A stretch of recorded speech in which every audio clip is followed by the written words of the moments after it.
Alright, here we are back at the reality workshop where the work is real expensive, and today it's not real cold. Wind's quit blowing now. Kind of warmed up.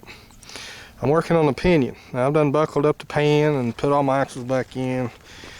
The pinion seals. That's the old pinion. It was in there. I had to use that tool to reach in there and then pull my pinion out.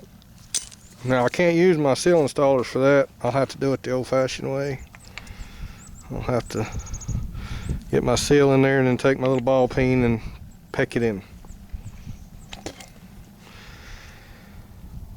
I had to use a puller, which is right there. It was a 3-jaw puller that converted into a 2 in order to pull that out. Now I did try to peck on it. Look at that corner right there. You'll see where I pecked it. And I pecked on it right there where it's shiny. See that? You don't want to hit them too hard. Sometimes they'll slide off and sometimes they won't. But I had to use a puller to pull that off. Use that, convert it over to a 2-jaw puller and pull that. There's my third leg laying over there. Because if you beat on these too much, you will distort them. So I got a puller and pulled it off.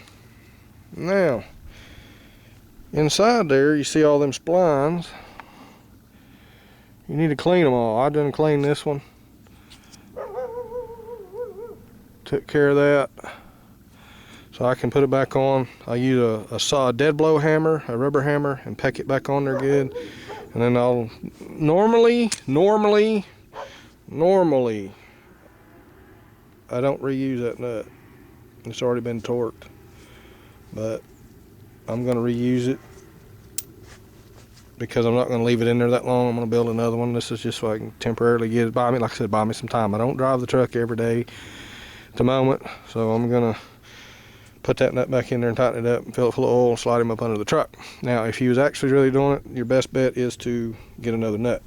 That's whatever you guys or gals want to do. That's up to y'all. But best approach is get another nut and put it on there. There's still some water leaking out of there.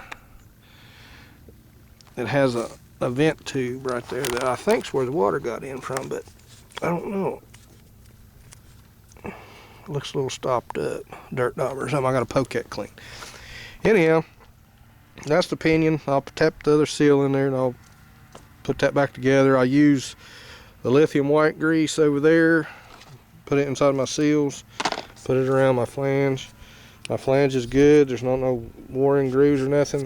If the flange was wore out, I got another one up there in the shed.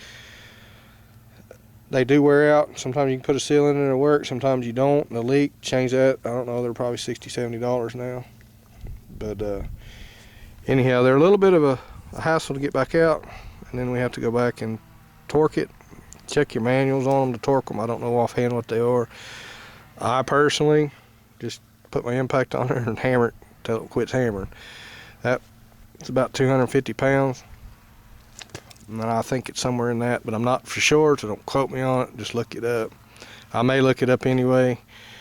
Double check myself, make sure I don't over torque that thing, because that is a pinion bearing. So, and that would probably be the best to do. I'll probably go in there and dig me out a book and dig up my torque specs just to make sure. But over the years, I've always just hammered them back in with an impact. Never had any troubles, never had no issues, but there's always that one time. But anyway, daylight's burning. Got a little time left. I need to get this done.